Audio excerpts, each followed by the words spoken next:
Welcome to the Wellness Table.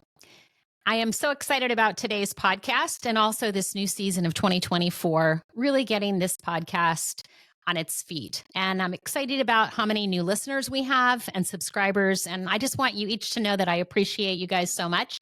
And I can't stress how important it is for me to share my appreciation towards you every day.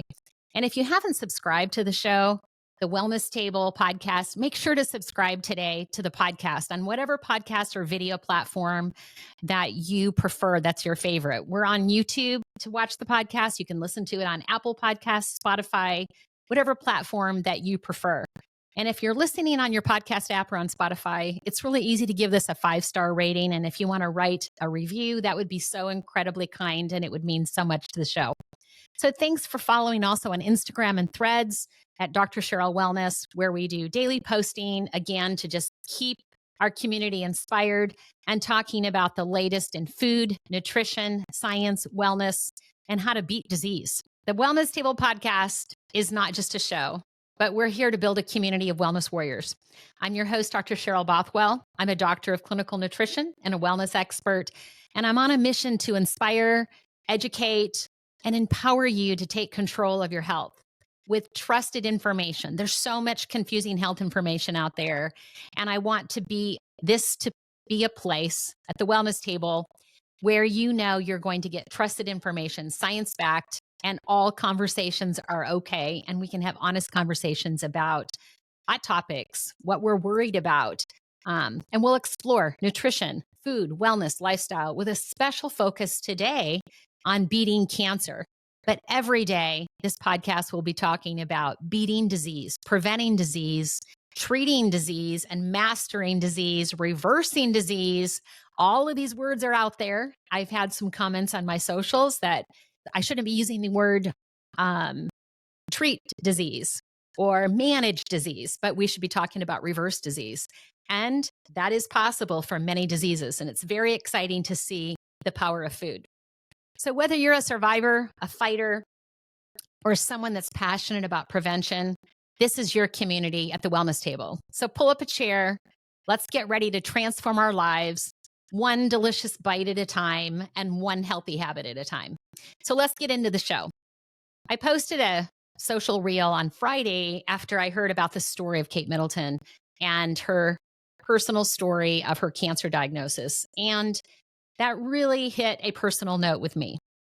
So you have seen in my previous podcasts, and if you've been at my website, drcherylwellness.com, that I'm a mom that lost a 17-year-old daughter to cancer after a 9-month battle.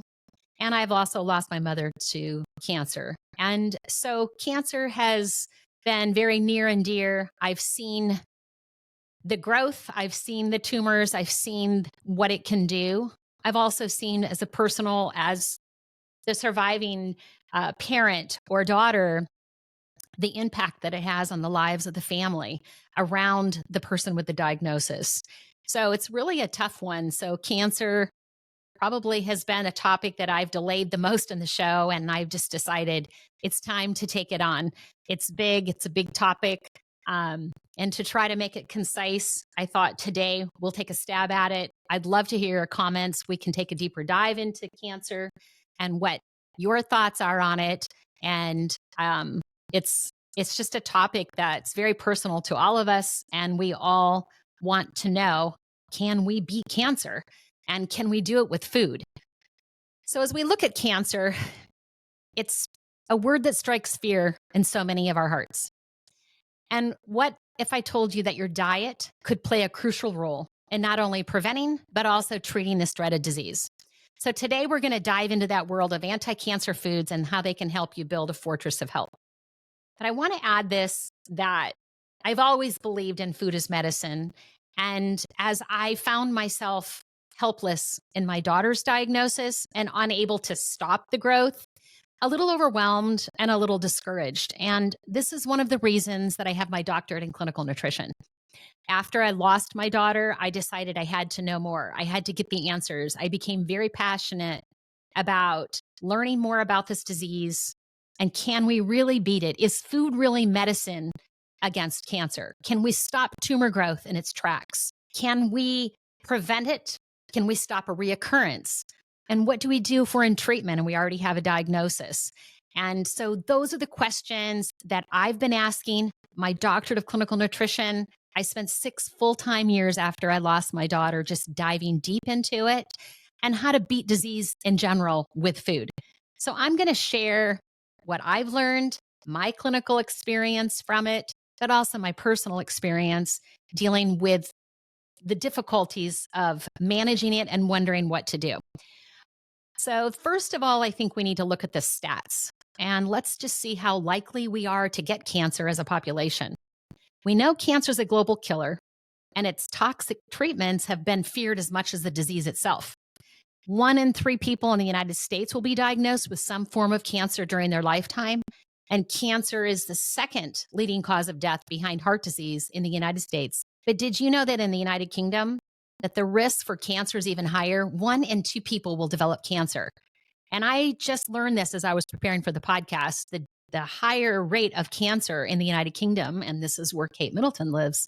So very interesting, and wondering why or what those differences are as we look at the causes.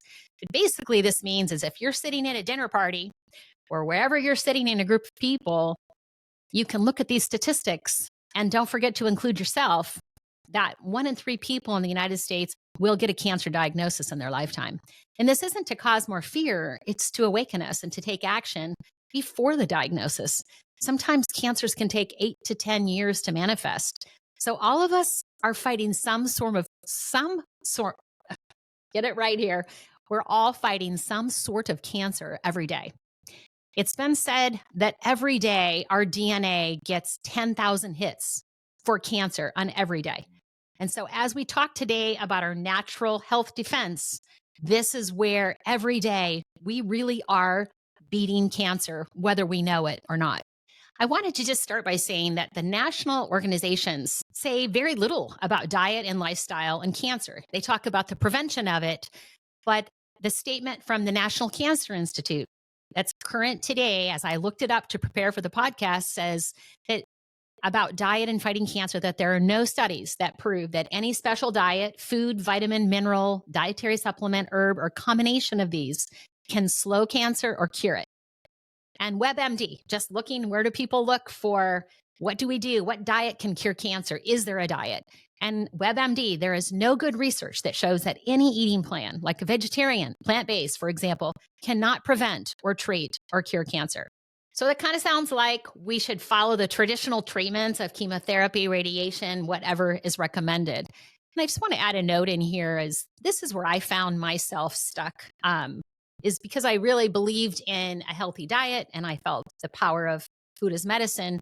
And so when my daughter was diagnosed with a sarcoma cancer, a very rare epithelial sarcoma, I was sat down by the cardiologist and said, you know, you need to stop feeding her a healthy diet while we're doing chemotherapy, because it's going to stop the activity of the chemotherapy, because it will be so protective. The food will be protective and the chemo won't be as effective. And I'm sitting here thinking, wow, that's a really interesting situation, because that would tell us we're being told, first of all, there are no foods to fight cancer, but there are foods to fight chemo. And chemo, we know, can kill cancer cells and the healthy cells. It kills them all. We try to target the best we can with the type of chemotherapy for the type of cancer. And that has had a lot of progress in science since my daughter was diagnosed over 15 years ago. But to date, I find that to be encouraging. At least the chemotherapies are a bit more targeted, but they still attack the healthy cells as well as the cancer cells. But when we're looking at foods, we'll find today that foods can be a bit more targeted. So they like to call it, so there are, well, let's just say there are physicians and scientists out there that I looked for who's out there today that's working on finding answers to discover what foods and lifestyle behaviors can prevent cancer. And I have to talk about Dr. William Li. I'm a fan of a lot of his work. I see his credential as a physician, but also a scientist. And physicians are not trained unless they have this other degree, as he does, as a scientist, and he is a vascular biologist. And so I love his work and his own original research. And he has called it a new type of medicine, eating your way to healthy. It's the new science of how your body can heal itself. Well, that gets my attention when I see a renowned physician, scientist in vascular biology making these kinds of statements that I'm a big believer in, but we've got to see where does this, we have to follow the science and see where it goes. So his take is when it comes to food, we all take in food as medicine. So I liked his statement that we all eat 2 to 3 times a day from birth to our last breath. So our body responds to what food is put in it. So feeding something good can activate the body's natural health defense. And how does the body maintain its health? And what can we do to help it be better? The real scientists tell you, or the organizations, that we can't do anything to beat cancer. They spend their time talking about what we don't know. The national organizations all agree, but there is no food or lifestyle behavior to beat cancer. That's what we are being told today. But they do agree in preventing cancer. And the prevention of cancer is definitely agreed with diet and lifestyle. We're just talking about the treatment. But Dr. William Lee challenges this and says our bodies are hardwired to be healthy from womb forward. So inside the form of the human being are created these natural health defenses, as he calls them. And he looks at it as the body as a fortress that has the ability to protect itself from the enemies. So his statement is, and he did a TED talk on this, is can we starve cancer? And this has all my attention, and I wanted to highlight it today because he also has a book, Eat to Beat Disease, that you may want to grab. He says we can beat cancer by starving the cancer cells, and he calls this anti-angiogenesis. And this is when we can cut off the blood supply to these cancers and stop or slow down tumor growth. And so some of the work that he did showing that when there's no blood supply, a tumor cannot grow. The only way it can grow is with blood supply. And angiogenesis is a natural health defense where our body generates blood vessels. So the future of cancer and treatments is how can we stop these tumor growths by cutting off the supply of the blood vessels. And this is anti-angiogenesis. And so what's interesting is, can food do this? So we're looking at drugs to do it. We're going to look at everything that can do it. But what we see is our body is hardwired to protect us with these natural health defenses that are influenced by diet and lifestyle behaviors. What's clear is our health is an active state, which we all agree, and it's protected by a series of these remarkable defense systems in our body that when they're firing in all cylinders from birth to our last day, they keep our cells and organs functioning smoothly. So let's talk about what these are. These five, I call them the body's natural health defenses, are angiogenesis. That's the ability to regenerate these blood vessels that we have and that go throughout our body. Regeneration, this is stem cell. When we look at, we're born with so many stem cells. I think his number is 750,000 stem cells that we're born with. And this is how we regenerate after tissue damage or to protect ourselves, say after a heart attack, or how we repair our liver or an organ from damage. And the microbiome, how do we have a healthy gut? This is part of our immune system. DNA protection and getting genetic expression and telomere lengthening. This is all part of how do we live more healthy years and how do we fight cancer in its tracks.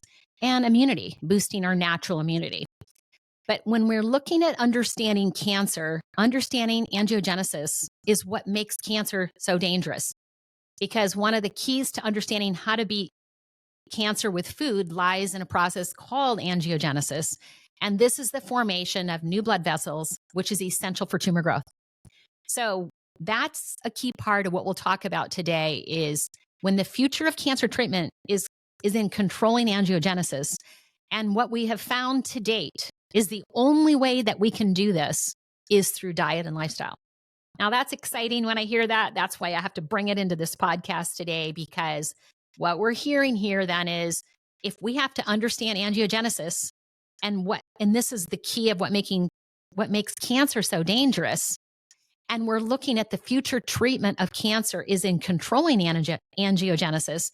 And yet what we know today in our latest cutting edge research, and a lot of these are on lab animals and they need to be built and expanded, But hey, we're grabbing on anything that we can, because if we have a cancer diagnosis today, which is what this podcast is about, if there are cutting edge things that we can start doing early and they're not going to give us any harm, it's just like eating more blueberries, then I'm all about let's start doing it now. Even if it worked for mice, then let's be as proactive as we can be, because it's very difficult to do nutrition research on so many of these things. And we might not want to wait for all of the studies to come out. So what they found to date is the only way to control angiogenesis is food, is what we eat. So we potentially can starve cancer cells and prevent them from spreading by what we eat and how we live. It was once thought that the sole goal for cancer treatment was to kill the cancer cells. And the modern understanding of cancer is that it's a disease of mutated cells that the body's defenses have failed to thwart or get rid of. Genetics, lifestyle, high-risk exposures all threaten your defenses against cancer. And some of the most revolutionary treatments for cancer of the 21st century are aimed at activating our immune system. And again, the foods that we eat can play a major role in this goal. And I wanted to just say this as well, that we a lot of times think of cancer with a solid tumor. And these names are identified what type of cancer we have. If it's a solid tumor cancer, the name of the type of cancer refers to the organ in which they arise, like colon cancer, ovarian cancer, lung cancer, and the like. But there's another category that's referred to as blood or liquid cancers. And these are like leukemias, lymphoma, and multiple myeloma. And these cancers arise from white blood cells in the bone marrow.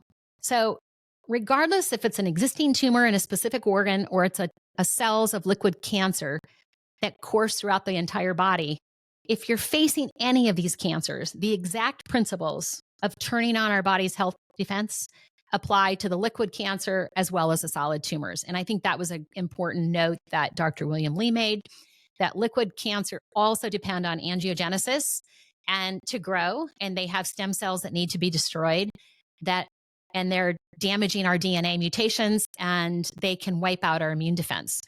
So there are ways to find foods that can tackle even the liquid cancer. So a poor diet has definitely been linked to increased cancer risk. The emphasis has been on identifying the carcinogenic elements in food and removing them from food. And that's where we all stand aligned when it comes to food. And we'll talk about some of those foods that are considered carcinogenic from the World Health Organization, like the processed meats, are considered a group 1 carcinogenic food at this time. And so that's been the focus, is finding carcinogenic elements. Again, we'll talk about it, but like Roundup. And again, more reason to potentially eat organic foods. But Roundup being found in 80% of the urine in people that are tested. So we're definitely getting a lot of Roundup in our diet, and that's very concerning. And that's considered carcinogenic as well. So there's lots of things we have to look at, but we're going to focus on the food today. But it's bigger than that, because we want to identify carcinogenic elements of food. We absolutely do, and we'll include them. But we also want to look at what can we do to beat the cancer. So that's just part of the solution, is identifying the carcinogenic elements. And now it's time to look at how diet can decrease the risk of your risk of beating disease by boosting your body's natural health defense. And this can also improve your odds of survival. So if you have a disease, or prevent or delay the onset of the disease. And that's really exciting. Foods with an anti-angiogenic, it's a tongue twister, activity. So foods with an anti-angiogenic, so they're against this blood vessel production, can starve a tumor by cutting off its blood supply. And foods that help get rid of this tenacious and dangerous cancer stem cells can improve the odds that the cancer won't come back after treatment. So stem cells is another part of how we regenerate our health and remain youthful and keep our vitality as long as possible to live our best life. So even if you're not interested in living till you're 100 and you still want to have a little spring in your step and be sharp-minded, the science is telling us that we can counteract the effects of aging through foods that stimulate our stem cell to act like they once did in our youth. So we see the benefits of plain old aging on our stem cells, and they begin to get smaller in number and a decreased potency as we age, and it slows down our body's ability to regenerate. So selecting the right foods that can help you kickstart your stem cell into action to help grow muscle, maintain vigor, and slow aging is powerful. So when we're talking about stem cell, there's many benefits to it, but it also has the ability to regenerate tissue damaged by aging.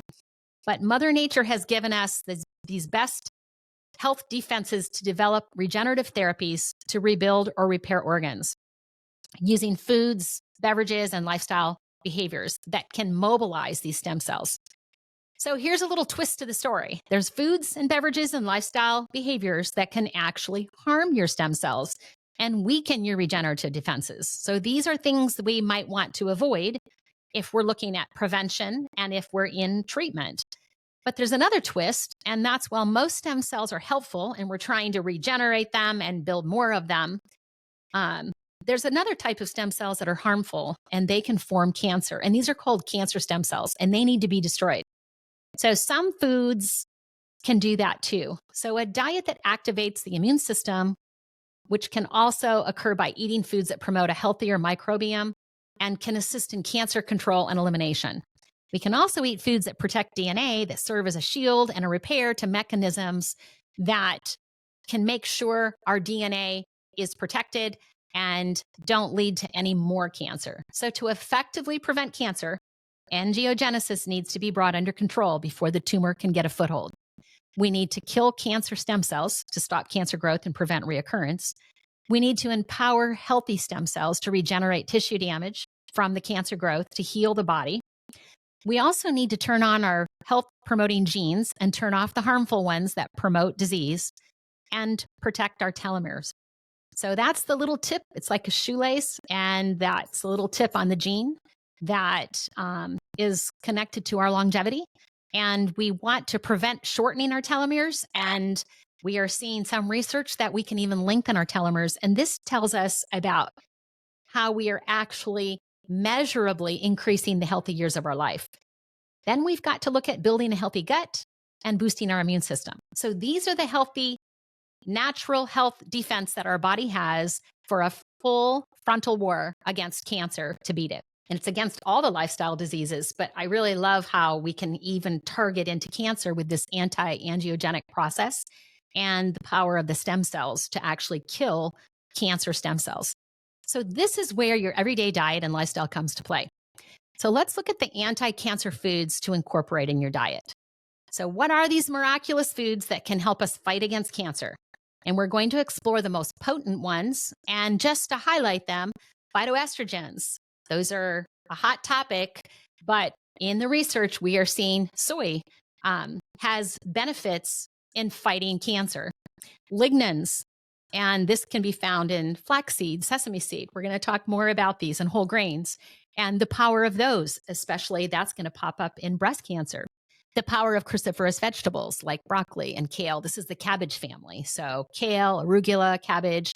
The power of cruciferous vegetables in boosting our natural immune system and fighting cancer. And lycopenes, we've seen some of the studies with tomatoes and prostate cancer. So there's more exciting studies about tomatoes and the red vegetables that have the power to heal.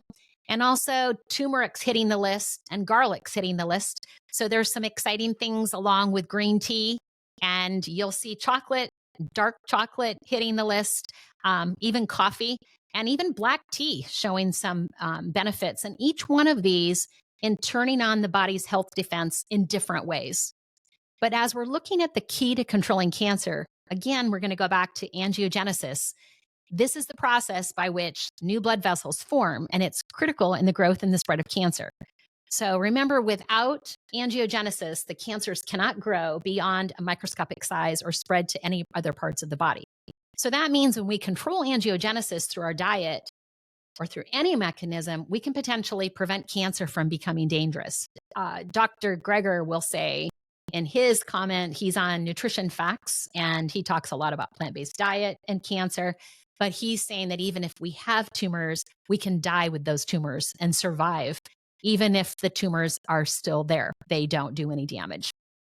So he's kind of tying into this same concept that Dr. William Li is. So, if we're going to look at some of the anti-cancer foods and diet recommendations, what food should we be adding to our diet to fight cancer? So, let's dive into just a few of them. Lignans, again, these are abundant in flaxseed and sesame seeds and whole grains, and they can reduce tumor growth in breast and prostate cancer in just 30 days. So that's a powerful one. So you're going to see me all over having flaxseed. And when you look at the wellness score, you're going to see that that's my work of my research, and what I came out of my doctorate with was what was a simple tool. You'll hear me talk about the wellness score, scoring up your wellness. It's a 20-point score. And I did put all of the foods that beat disease, beverages, and lifestyle habits so that you know exactly how to score up your wellness. But these are more specific, and I'm hoping to motivate you to score up. So flaxseed is something to incorporate every day. And I want to see this about flaxseed. Ground is best. I keep it in the refrigerator because it can get rancid. It's an omega-3 fatty acid rich food. And I use the golden because it doesn't look like bugs in my food. So I just prefer the look of it. And I get the ground, I store it in my refrigerator or freezer, and I put it in my smoothie. So you're going to see my Super 6 smoothie. It has flaxseed in it, ground flaxseed, so that I know that I have it for the day. I don't want to, I might miss it or forget to take it or sprinkle it on top of something, but every day. And you want to start. I was really gung ho when I first learned about flaxseed. And I'm like, every one of my patients, every one of my clients, I'm like, oh, you got to grab flaxseed. It's protects against cancer and even PMS symptoms. And it's an omega-3 and it drops inflammation. It's a cancer fighter. It's a disease protector. Super easy. And again, we get it with whole grains and sesame seeds, but flax seeds have 800 times the lignans and the protective levels. So that's why I hang my hat on the flaxseed to cover this bucket. It's also known to reduce tumor growth in breast and prostate cancer. So I want to highlight that for men and women, the power of it. It also helps build a healthy gut flora. And it also helps us drop cholesterol because as we increase soluble fibers, we are naturally lowering high cholesterol in the body. So that's another exciting part of flaxseed, lots of benefits. But I want to say this, I started recommending everybody having 2 tablespoons a day. And I began to have people coming back with stomach aches and in agony of what this did to them. So I just want to highlight, you want to start slow with flaxseed if you haven't been eating a lot of fiber, or if there's any type of diverticulitis or any type of space, depending upon how your colon is or your intestines and the health of them.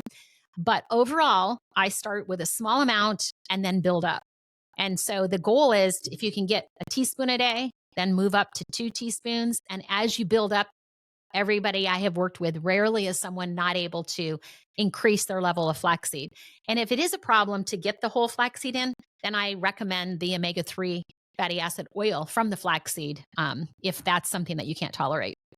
Then we'll go to cruciferous vegetables. This is broccoli, cabbage. This is the cabbage family, cauliflower, kale. These are packed with cancer-fighting properties.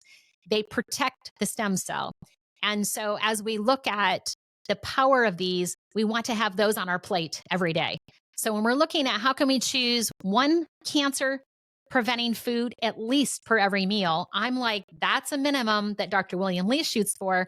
I want my whole plate fighting cancer. So I've created the score, like I said, to score up and make sure cruciferous vegetables, you earn a point on the score. Flaxseed, you earn a point on the score. So it reminds you that I want you to check that off too. And again, in my Super 6 smoothie, I put broccoli in it. You can use kale. I don't love the taste of it as well as the broccoli. And so that's where I get my flaxseed and my cruciferous vegetable is I start each day with it in my smoothie. Then phytoestrogens. This is what we talked a little bit about in soy products. These compounds have also been found to prevent cancer, breast cancer, and improve the survival rate. The phytoestrogen, people feared it, like we have an estrogen-based tumor. Phytoestrogen actually is protective against an estrogen-based because it's like it says, it's a phytoestrogen. And so the body sees it as estrogen and it can actually block if we have too much estrogen, and it can be very protective.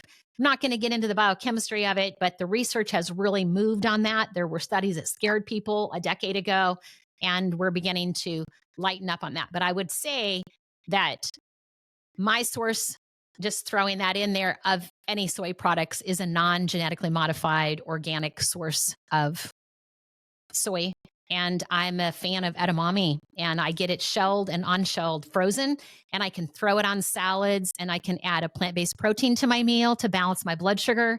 And at the same time, I know I'm helping to prevent cancer and stop it in its tracks. So that's a good one. Lycopene, tomatoes, red fruits. This again is effective in fighting prostate cancer. And usually we see anything that fights prostate cancer will also fight breast cancer in women. So they usually cross over. Once the studies all come in, I would just look to see research on that one day. Carotenoids, carrots, these are the orange colors of vegetables that are rich in carotenoids. These are powerful to prevent cancer. And so when we look at carrots, sweet potatoes, we want to include those every single day in our diet. Turmeric is really hit strong. A teaspoon of turmeric a day can significantly reduce the DNA mutating ability of cancer-causing substances. Well, that's a big one. So now we're protecting our DNA, and we're also seeing studies on it being very protective of healthy stem cell. So garlic has also been shown to block cancer cell proliferation and leaving normal cells unharmed. But we haven't seen a lot of this in human study. So this has been what happens in a petri dish. So we're going to look to see more about garlic, but it's showing a lot of promise. And I love garlic, so it's super easy for me to add garlic and onions, these allium compounds, to my diet every day because they're filled with flavor and super delicious. Fiber is another big one because we want to protect our gut. We want to build a healthy gut flora. So having a whole food focus, well, I should start with saying fiber is only found in plant foods. So if we have more plants on our plate, more whole food plants on our plate, we're going to be getting more fiber. And I find that fiber is just something that the average person is getting 15 grams or less fiber per day. And I'm a fan of 25 grams of fiber per 1,000 calories of intake. So if you're following my meal planning tool, the plate, I'm pushing for 35 to 50 grams of protein, I'm sorry, of fiber in a day to improve healthy gut flora, and it's essential for cancer prevention. And there also, we'll talk about it, probably not so much in this podcast, but I just want to hit on it, that there is a carcinogenic product called TMAO, and it is formed from eating red meats and processed meats and some poultry as well. And eating a high fiber, a whole food plant-based diet for 7 days gives you a one meal protective effect of not getting that carcinogenic effect from eating red meat. So I say to people that really like red meat, but they want to do more plant focused, it's like if we did that one meal every 7 days, there is a protection from plant-based foods from this TMAO, which is another carcinogenic compound that happens in our gut from eating low fiber and not eating enough whole plant foods and not having a healthy gut flora. Tree nuts, walnuts, pecans, almonds, cashews, pistachios, pine nuts, macadamia, and even beans hit this list of being anti-angiogenic foods. That's, again, they have the power to stop tumor growth. So that's super powerful. We've seen a lot of studies in the Adventist Health Study with a handful 2 or 3 times a week in heart attack risk, but also in protecting cancer. Now we're seeing the power against tumor growth. So again, the crossover of what helps us beat another disease is also helping us with cancer. But it's really nice for us to know how it's working. And these nuts are helping us fight tumor growth, anti-angiogenic compounds. And blueberries, you're going to see that that's the logo for Dr. Cheryl Wellness. And a cup of blueberries a day have so much power in the powerful antioxidant, that blue anthocyanin, and they boost our immune system and our natural killer cells. So super powerful for fighting cancer. Green tea hit the list, coffee, and Dr. William Lee's recommendation is to choose one cancer-fighting food for every meal. And at 3 meals a day, you're getting 3 of those a day. My recommendation is as many of them on the plate. So I put my Super 6 smoothie, I've got the cruciferous vegetable, I've got the flaxseed in it. I put carrots in it. I put the celery in it. Celery was another food that made the list of being cancer protective. So The Super 6 smoothie is on the website. It's a free resource for you. It's a recipe at Dr. Cheryl Wellness if you want to grab that recipe. And I can link it in the show notes as well. But the role of a healthy diet in cancer prevention. So as we think about what's the healthiest diet, we just looked at foods, but what's the healthiest diet? And is a healthy diet crucial not only in the treatment, but also in the prevention? And we believe, yes, the answer to this is yes. The primary goal of an anti-cancer diet is to boost immunity, to turn on the body's natural health defense, reduce inflammation, and be sure that the body gets all the nutrients that it needs to stay healthy. So as we look at what that diet is, we'll talk a little bit about it here because we've talked about the foods, but as we look at Dr. William Lee's research, it was the Mediterranean diet wins in his work with an Asian focus, an Asian diet, some of the Asian foods, some of the seafoods and things that are part of an Asian diet, and some of the vegetables and things like the Chinese celery and things like that, that bok choy, that have very powerful anti-cancer benefits. So the Mediterranean diet, very powerful. If you talk to Dr. Michael Greger, he's going to say plant forward, a plant-based diet. The more plants, more whole food plants on the plate. I believe Dr. Ornish would agree as well, more plant foods on the plate. And where I stand on this as well is I see the research of it. And when we're adding cancer-fighting foods every day to our diet, that's our first step. It's super important to do that. And as we look at what diet does that best, the Mediterranean diet is great. It's filled with fruits, vegetables, and it's got the nuts in there because we see the benefit of that. And the meat source, because this is some of the Mediterranean seaside. So they're doing a lot of the fish. And again, if we can find good fish that's not mercury, we're not getting farm fished and things like that, they're omega-3 rich fish, that would probably be the best, something that had a mother food to add to the diet besides plant-based foods, in my opinion, and from the work that I have seen. So as we look at a whole food plant-based, we see the most benefit to our health from that. So we'll discuss also foods to avoid with lifestyle changes. So that's our next thing, is what are cancer-fighting foods that would actually cause cancer in our diet? And the first one that's going to come up is processed meat. We want to also look at the impact of alcohol consumption. And we'll also touch on the importance of having a healthy gut, regular exercise, stress management, again, these lifestyle behaviors and their role in cancer prevention. But the foods that can cause cancer risk are what we really want to focus on today. And some of those foods that can cause cancer, increase the risk of cancer, let's start with, at the top of the list would be processed meats. And we talked about this at the beginning of the show. Processed meats have been considered a group 1 carcinogen by the World Health Organization.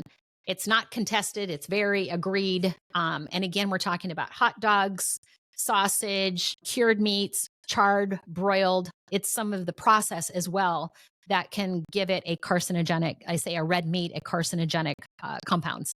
So that's something that we want to really avoid in the diet if we can, or at least not have it part of our everyday routine. And then animal foods like red meats and poultry, again, these have been linked to an increased risk of various cancers. And this TMAO, this is a substance called trimethylene and oxide. And it's produced when your body digests red meats, and it may raise the risk of cardiovascular problems, cancer, and kidney disease. So there are people that have genetic risk for even kidney disease, and this is a very important message for them as well. So experts think that red meat raising the risk of heart disease is simply because it was high in saturated fat. But today that picture has gotten more complicated thanks to the discovery of this metabolite, TMAO. And this substance that happens during digestion and metabolism is the problem. And it's from NDMA, and it's nitrosamine. And it's a carcinogenic nitrosamine that can be found in processed meats, red meats, and even some beverages like beer. So that's something for us to look at. And again, I want you to remember that 7 days on a plant-based diet showed a 1 meal protection against this TMAO. So there's a lot of things to think about as we link over, because I'm not advocating that everybody go on a whole food plant-based diet.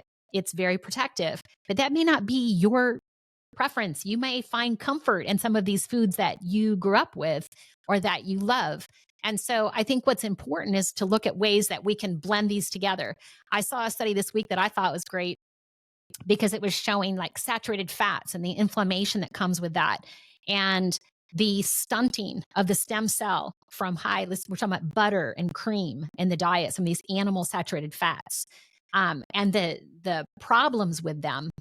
But when some of the plant foods were added to that same meal, the protection was there and there was no difference in the stem cells. It's super interesting to me to see that crossover, that if you're going to be eating red meat or poultry or these animal proteins, how much more important it is for you to eat these cancer protective foods and make sure they're on your plate at the same time, at the same meal, to reduce the oxidative damage from the free radicals that come from these compounds, and having a super healthy gut flora. Again, turning on our body's natural health defense against our environment or something that we might be eating that's pro-cancer, but we want to fight it because we want to eat that food once in a while.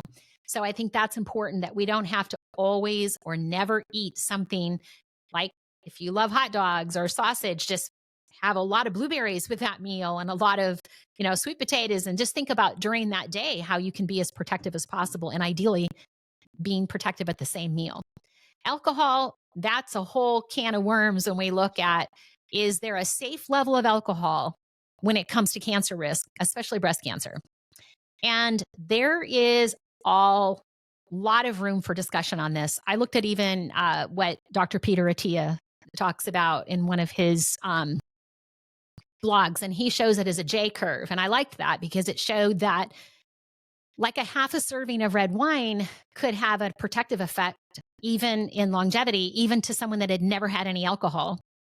But the moderation, as more of the alcohol was consumed, again, it began to cause disease and it had a negative effect. So because of the alcohol. So there's a protection that Dr. William Lee saw in red wine, a half a glass, he mentioned, again, a half a serving, where the resveratrol is the compound that gets the win in this. So again, not coming from other types of hard liquor or other types of alcohol were these benefits found. But in the red wine, there was a resveratrol benefit but we're talking about if somebody was to have a half a serving, so we're talking about a very small amount, even some going up to one serving a day. So you'll look at the wellness score and it recommends having under that amount each day. So if you already drink, a lot of people are saying do more of the red wine and less of it, and know that moderation is important, but also knowing that when it comes to breast cancer, if you had breast cancer today, I would say there's no safe level of alcohol consumption when it comes to cancer risk. It's something that I would take out of the diet. And again, we're trying to say, how can we find balance? How can we do the things that we love to do? But if alcohol is something that you love the taste of, are there other ways? Can we do it in moderation? If it's something that you're doing to relax, let's think of other ways in our wellness routine that we also can make time to have joy every day and to have relaxation, besides depending on a glass of wine at the end of every evening to do that. So let's think about, are we stressing too much and we're using wine to relax?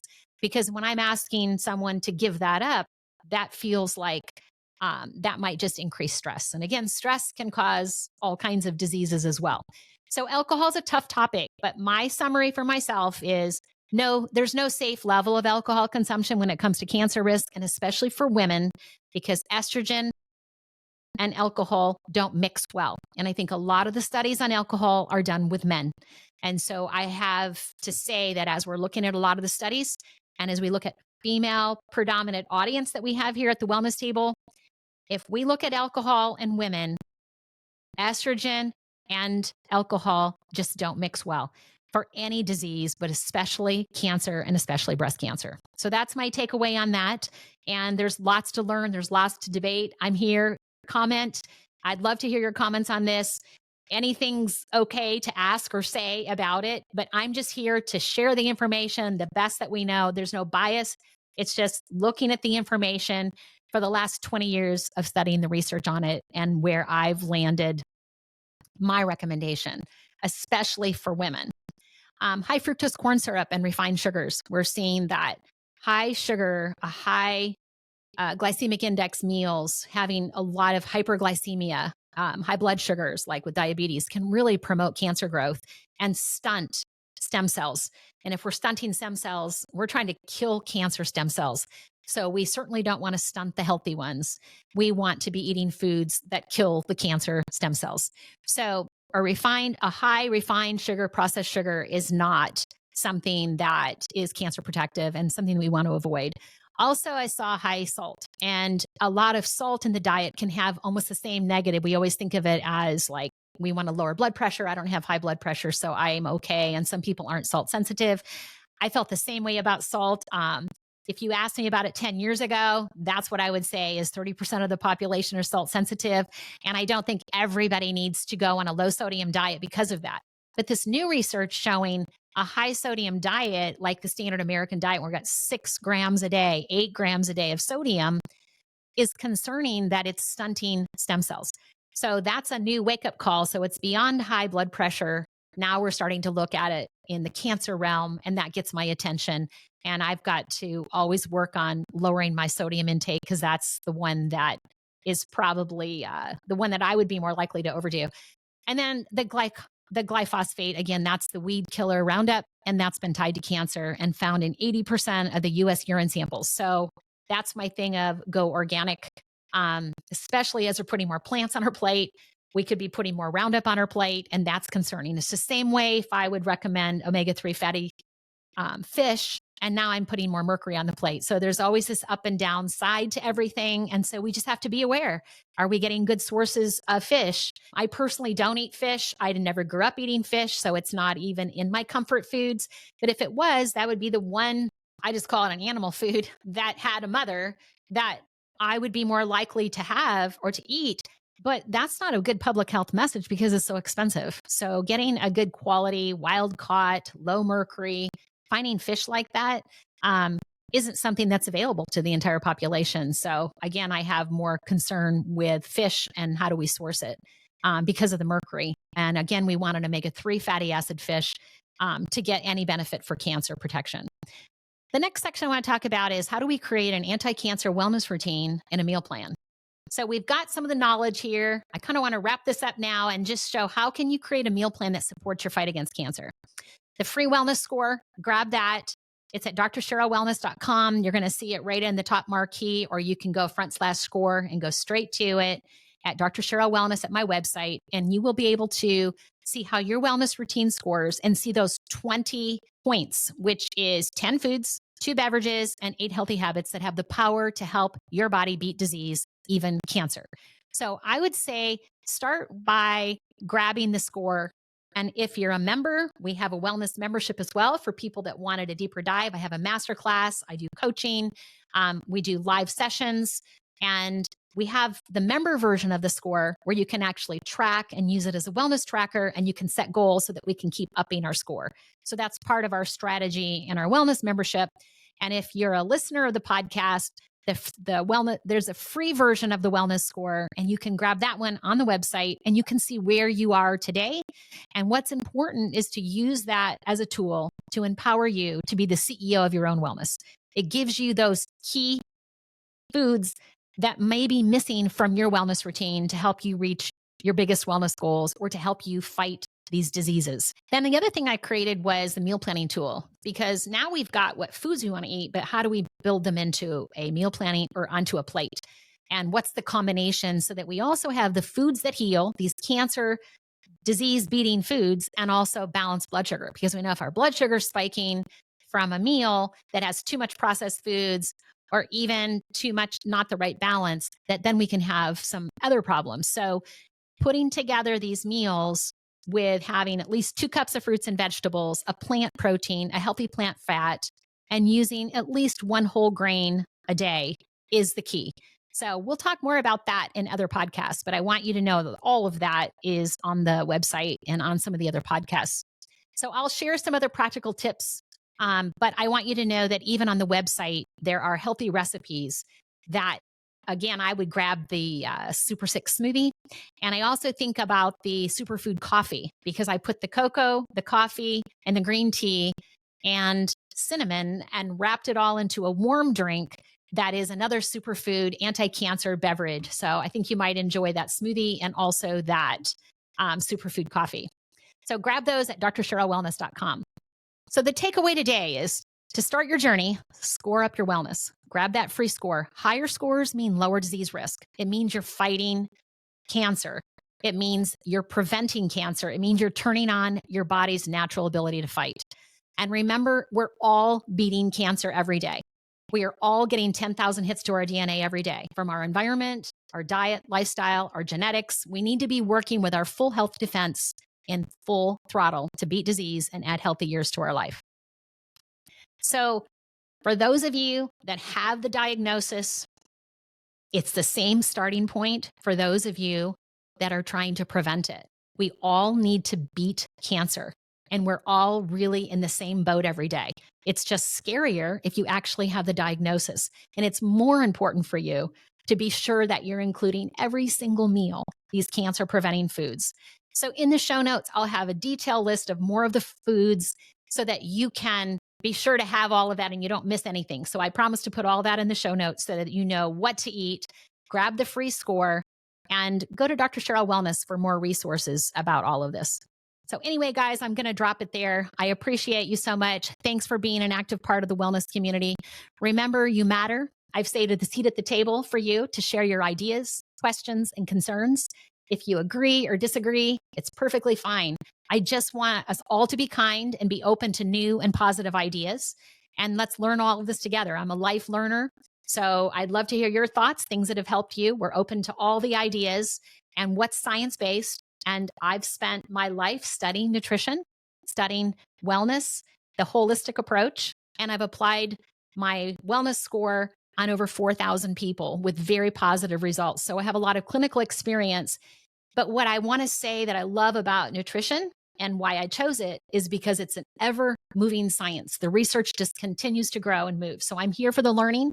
And if you like that, join me in this community as we just keep learning together and sharing the latest and the best of the science of nutrition, food, wellness, lifestyle behaviors, so that we can turn on our body's natural defense in the only way possible. We have no drugs, no treatments that are capable of doing it. It's what we have, and it's the best in our hands. So let's do this together, friends.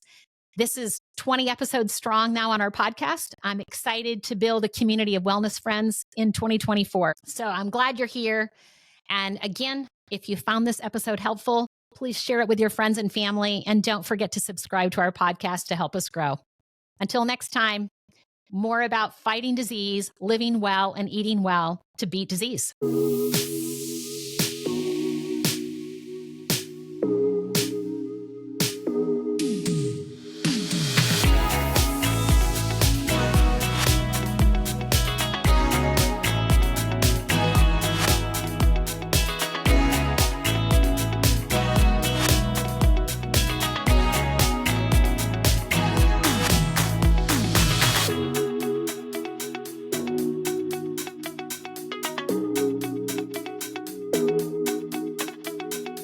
Bye.